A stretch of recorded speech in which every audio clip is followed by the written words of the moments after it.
황룡사의 두 보물.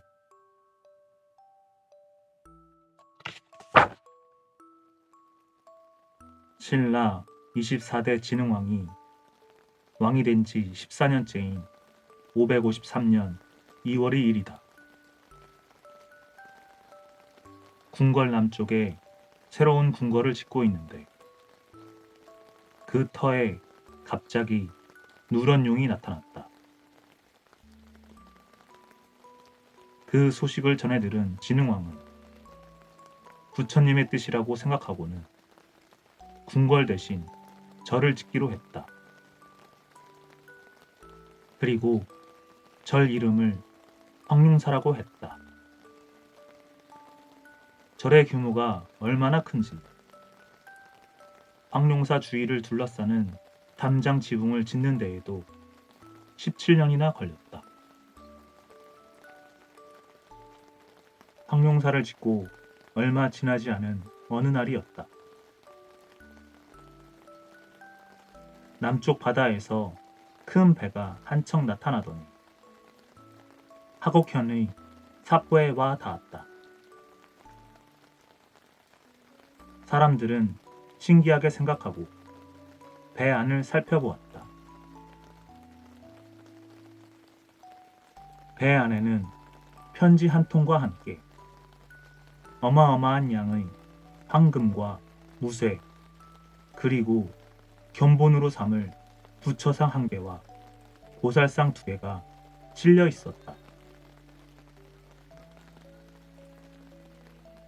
서추가유광이 무쇠 5만 7천 금과 황금 3만 푼을 모아 석가의 새 불상을 만들려다가 이를 이루지 못하고 이것을 배에 실어 바다에 띄우며 축원하노니 부디 인연 있는 땅에다 장육의 존귀한 모습이 되어 주소서. 소식을 들은 진흥왕은 사포로 사람을 보내 이렇게 명령했다. 고을성 동쪽에 높고 깨끗한 땅을 골라서 절을 세우고 그 이름을 동축사라고 하라. 그리고 배 안에 있던 새 불상을 그 절에 편안히 모시도록 하라. 황금과 무쇠는 이곳으로 실어오도록 하라. 진흥왕은 그 황금과 무쇠로 거대한 장육불상을 만들도록 했다. 그런데 이상하게도 거대한 불상이 너무나 쉽게 만들어졌다. 완성된 장육불상의 무게는 35,007근으로 황금이 1만 198푼이나 쓰였으며 다른 두 보살상을 만드는 데에는 무쇠 1만 2천근과 황금 1만 136푼이 쓰였다. 진흥왕은 이 세 불상을 모두 황룡사에 모셨다. 황룡사를 찾는 사람들은 저마다 그 불상에 고개를 숙였다. 그런데 그 이듬해에 장육불상에서 눈물이 발꿈치까지 흘러내려와 땅이 한자나 젖는 이상한 일이 일어났다. 그것은 바로 나라의 왕이 세상을 떠날 징조였다. 이처럼 장육불상에는 앞일을 예견하는 신비한 힘이 있었다. 신라에서 장육불상을 만들게 된 것은 바로 부처님의 정해진 뜻이었다. 세월이 흐른 뒤 자장 스님이 중국 당나라로 불법을 공부하러 갔을 때 이러한 사실을 더욱 확실히 알게 되었다.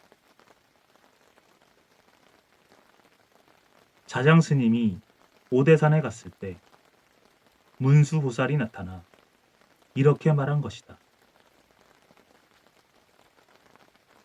너희 나라에 있는 황룡사는 바로 석가와 가섭불이 강연을 한 땅으로 그때 앉았던 돌이 아직 거기에 있다.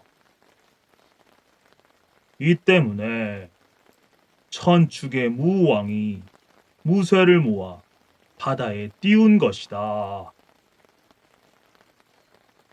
1300여 년이 지난 후에 그것이 너희 나라에 다 불상을 만들어 그 절에 모시게 되었으니 이는 부처님의 위엄과 인연이 시킨 것이다.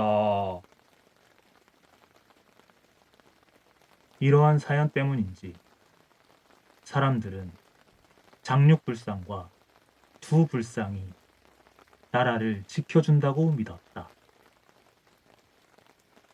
그리고 동축사에서 모셨던 새 불상도 장육불상이 있는 황룡사로 옮겨왔다. 이렇게 해서 장육불상은 황룡사의 보물이며 나아가 나라의 보물이 되었다. 사람들은 장육불상을 찬미하는 시를 지어 불상의 신비로움과 부처님의 인연을 기렸다. 세상 어디고 좋은 곳이 아니랴만 부처님 모실 인연은 우리나라가 제일일세. 아유광이 만들지 못한 것이 아니라 월성 예터를 찾느라고 그러했네. 황룡사에는 장육불상 말고 또 다른 보물이 있었다. 바로 구충탑이다. 신라 27대 선덕여왕이 나라를 다스린 지 5년이 되는 해인 636년에 자장 스님은 불법을 공부하러 중국 당나라로 떠났다. 그곳에서 문수보살을 만나 깨달음을 얻은 자장 스님이 어느 날 태화지라는 연못둑을 지나는데 어디선가 신령스러운 사람이 나타나 그에게 물었다. 그대는 어찌하여 이곳까지 왔소? 깨달음을 얻으러 왔소이다. 자장 스님이 대답했다. 그대의 나라에서 가장 어려운 일이 무엇이요? 여러 나라와 국경이 닿아 있고 고구려와 백제가 번갈아 침략하니 이것이 바로 백성들의 가장 큰 고통이요. 여자를 왕으로 모시고 있어 덕은 있으나 위엄이 없어 이웃 나라들이 서로 땅을 넘보는 것이니 하루빨리 신라로 돌아가야 할 것이요. 자장 스님은 신라로 돌아가 무엇을 하면 좋을지 물었다. 그러자 그 사람은 더욱 신기한 말을 했다.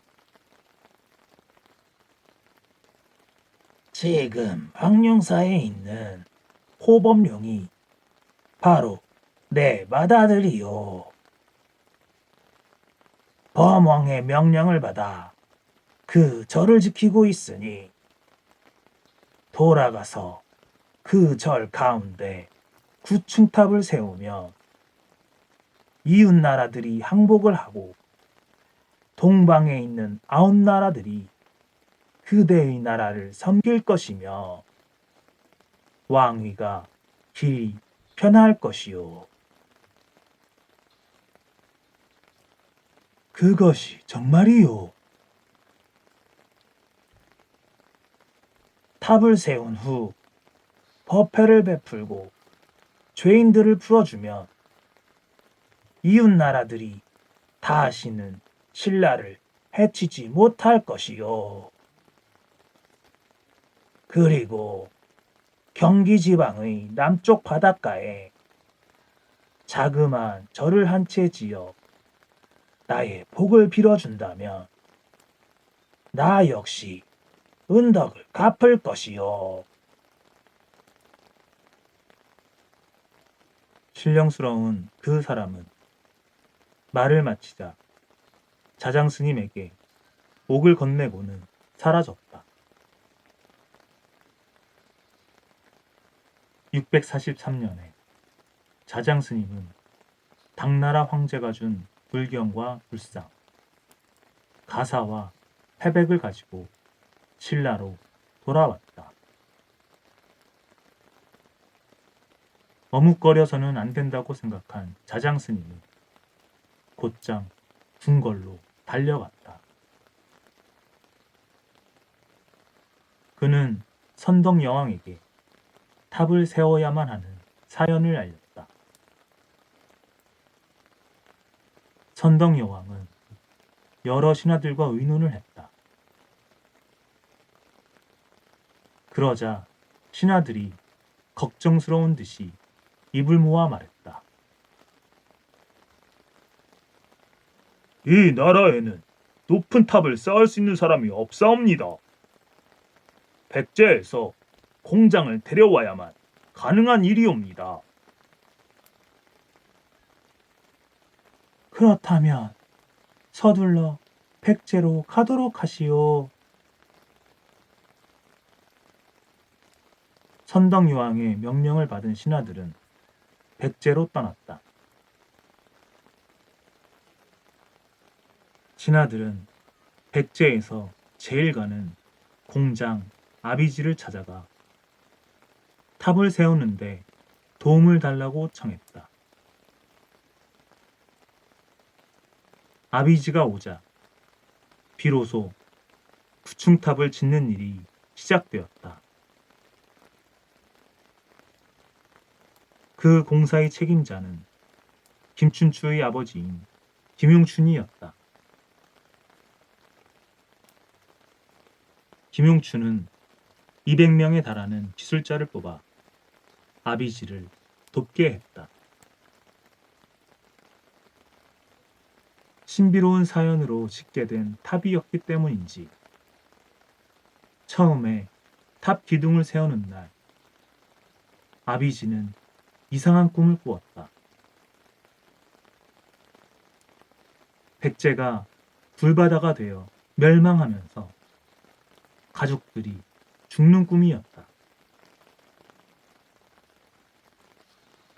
꿈 때문에 불안해진 아비지는 몸이 아프다는 핑계를 대고 공사장에 나가지 않았다. 그런데 공사를 중단한 그날 갑자기 대지가 진동을 하면서 주위가 컴컴해지더니 웬 늙은 스님과 장사 한 명이 금전문에서 나와 아비지가 세우려다만 기둥을 세우고는 호련히 사라졌다. 그제야 아비지는 구층탑이 사람의 힘으로 세워지는 것이 아니라는 사실을 깨닫고 온 힘을 다해 탑을 완성했다. 구층탑은 탑 꼭대기의 쇠기둥 높이만 42척이나 되었으며 그 아래가 183척이나 되는 거대한 탑이었다. 탑이 완성되자 자장스님은 중국 오대산에서 얻은 사리 100개를 탑의 철기둥과 통도사 불단과 대화사 탑에 나누어 모셨다. 그리고 중국 태화지에서 만난 신령스러운 사람의 말대로 그의 복도 빌어주었다. 황룡사의 구층탑에 정말로 신비한 힘이 있었기 때문인지 탑을 세운 후에 천지가 태평해졌고 끝내는 삼국을 통일하게 되었다. 탑을 세우고 난 뒤 고구려 왕이 신라를 치려고 하다가 이렇게 말하고는 포기했다고 한다. 신라에는 3가지 보물이 있어 침범할 수 없다. 그 3가지 보물은 바로 황룡사의 장육불상과 구층탑 그리고 진평왕의 하늘이 준 옥대였다. 고구려 왕은 부처님과 하늘이 신라를 보호해준다고 믿었다. 사람들이 나라의 보물로 여겨오던 황룡사와 장육불상, 구층탑은 고려 때인 1238년 겨울에 몽골 군사들의 침입으로 모두 불타 없어졌다.